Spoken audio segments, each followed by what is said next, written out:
نحمدہ و نصلی علی رسول الکریم اما بعد اعوذ باللہ من الشیطان الرجیم بسم اللہ الرحمن الرحیم۔ السلام علیکم۔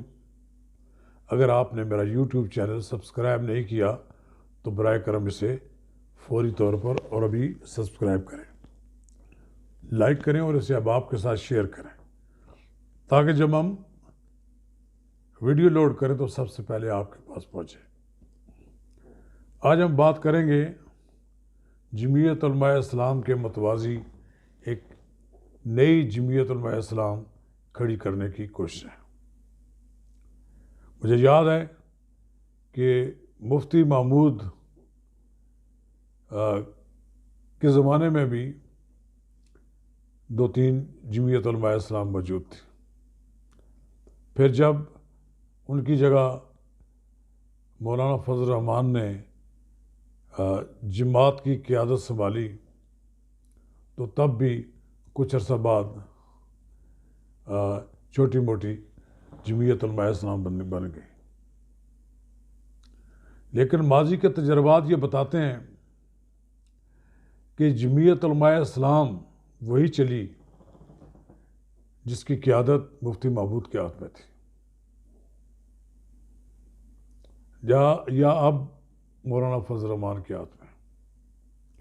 مجھے معلوم ہے کہ سیاسی اختلاف کہہ لیجیے گا یا حکومت کی طرف جھکاؤ، مولانا سمیع الحق نے بھی جمعیت علماء اسلام سین بنائی، لیکن وہ چلی نہیں۔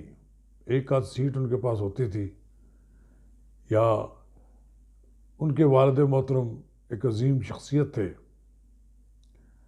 ان کو وہاں کے لوگ ولی اولیاء سمجھتے تھے، ان کو لوگ بغیر الیکشن کمپین منتخب کر لیا جاتا تھا۔ بعد ازاں اسی نشست سے ان کے پوتے بھی کامیاب ہوئے، لیکن یہ جماعت وقت کے ساتھ ساتھ اپنے اثرات ختم کرتی گئی۔ پھر جمعیت علماء اسلام کے اندر سے ایک جمعیت علماء اسلام نظریاتی گروپ بنا، یہ بھی نہ چل سکا۔ ایک سیٹ تو انہوں نے جیتی، لیکن اگلے الیکشن میں وہ بھی فارغ ہو گئے۔ اب جبکہ اس وقت مولانا فضل الرحمان سیاسی منظر پر ایک طاقتور لیڈر کے طور پر ابھرے ہیں، تو ان کا راستہ روکنے کے لیے ان کی اپنی جماعت کے اندر بغاوت کرا دی گئی ہے۔ کرانے کی کوشش نہیں، بلکہ آپ کہہ سکتے ہیں بغاوت کرائی گئی، لیکن مولانا فضل الرحمان نے بھی خوب ہتھوڑا چلایا۔ انہوں نے ایک اجلاس میں ان سب کو فارغ کر دیا۔ ان کی نہ وضاحت سننے کی کوئی ضرورت محسوس کی، اور نہ ہی ان کے ساتھ پیار و محبت کا وہ پرانا سلسلہ برقرار رکھا۔ وہ مولانا شیرانی کی بڑی عزت کرتے تھے، لیکن جب مولانا شیرانی نے ان پر سنگین نوعیت کے الزامات عائد کرنے شروع کیے تو انہوں نے پھر اس بات کی پرواہ کیے بغیر کہ وہ کل کیا کرتے ہیں، انہوں نے جمعیت علماء اسلام سے فارغ کر دیا۔ اب وہ چاروں لیڈر اسلام آباد میں اکٹھے ہو رہے ہیں۔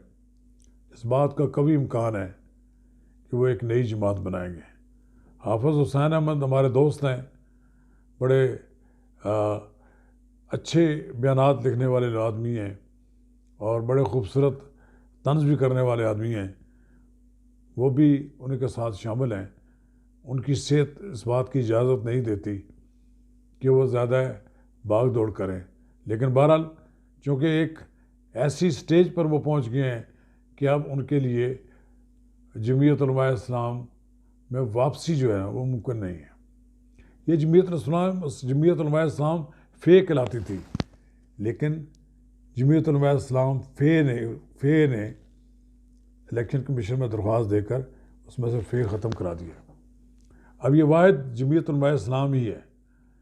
اب دیکھیں، یہ ان کے جتنے بھی ارکان منتخب ہوئے ہیں قومی اسمبلی میں یا سینٹ میں، اس میں صوبائی اسمبلیوں میں، تو یہ سارے کے سارے قومی مجلس عمل کی MMA کے پلیٹ فارم سے ہوئے تھے۔ ان میں سے ایک آدمی قومی اسمبلی کا رکن جماعت اسلامی کا ہے، لیکن انہوں نے بھی اپنی الگ وہاں دکان کھول رکھی ہے۔ وہ جمعیت علماء اسلام کے ارکان کے ساتھ مل کر کوئی سیاست نہیں کرتے، وہ اپنے انداز میں الگ سیاست کرتے ہیں۔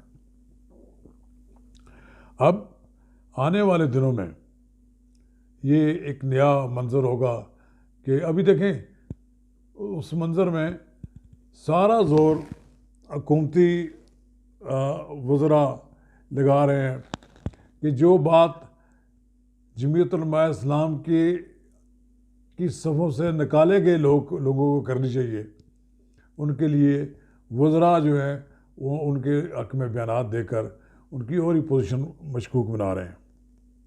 ابھی ان کو حکومت کو تو یہ پریشانی اب لگی ہوئی ہے کہ ذوالفقار علی بھٹو کا نواسہ میاں نواز شریف کی بیٹی کیوں ایک پلیٹ فارم پہ اکٹھے ہو گئے۔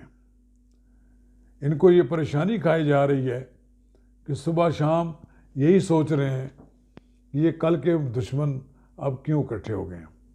بھائی ان کا کیا قصور ہے؟ قصور تو آپ کا ہے۔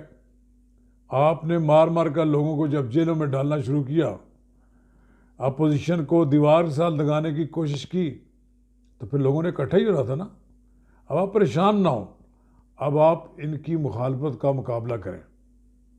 یہ مل کر ایک بہت بڑی قوت بن گئے ہیں، جس سے آپ کی رات کی نیندیں حرام ہو گئی ہیں۔ لہذا سیاست میں کوئی بات حرف آخر نہیں ہوتی۔ کل کے دو دشمن آج کے دوست ہو سکتے ہیں، اور کل کے دوست آج کے دشمن ہو سکتے ہیں۔ بہرحال آج یہ ایک منظر بھی سیاست نے دیکھنا تھا کہ مریم نواز اور بلاول بھٹو زرداری گڑی خدا بخش میں ایک ہی سٹیج سے جلسے سے خطاب کریں۔ اگر یہ ممکن ہو سکتا ہے، پھر آپ کو اس بات کا اندازہ ہونا چاہیے کہ یہ جو سیاسی فیصلے کریں گے ان پر قائم رہیں گے، آپ کے لیے مشکلات میں اضافہ کریں گے، اور یہ بالآخر یہ مشکلات آپ کے اقتدار کا خاتمہ کا باعث بن جائیں گی۔ اب بھی وقت ہے، آپ مل بیٹھیں، ان کے ساتھ سیاسی معاملات پر ڈائلاگ کریں، نیشنل ڈائلاگ کریں، جس کی بات اب ہو رہی ہے، جو اس وقت محمد علی درانی صاحب میاں شہباز شریف کے پاس پیغام لے کر گئے ہیں نیشنل ڈائلاگ کا۔ تو جو قوتیں چاہتی ہیں کہ نیشنل ڈائلاگ ہو، تو انہیں چاہیے کہ وہ ایسا ماحول پیدا کریں جس میں نیشنل ڈائلاگ کے امکانات وسیع ہو جائیں۔ اس طرح لولی پاپ سے تو کچھ نہیں ہو سکتا۔ آپ لوگوں کو جیلوں میں ڈالے رکھیں اور اشتہاری مجرم ان کو قرار دلوانے کے لیے تمام وسائل اختیار کرتے رہیں، اور انہیں برطانیہ سے ڈی پورٹ کرنے کے لیے تمام اپنے وسائل استعمال کریں، تو کیسے ڈائلاگ ہوگا؟ ڈائلاگ کے لیے ماحول پیدا کریں، بس صورت دیگر ڈائلاگ کا وقت ہاتھ سے گزرتا جا رہا ہے۔ شکریہ۔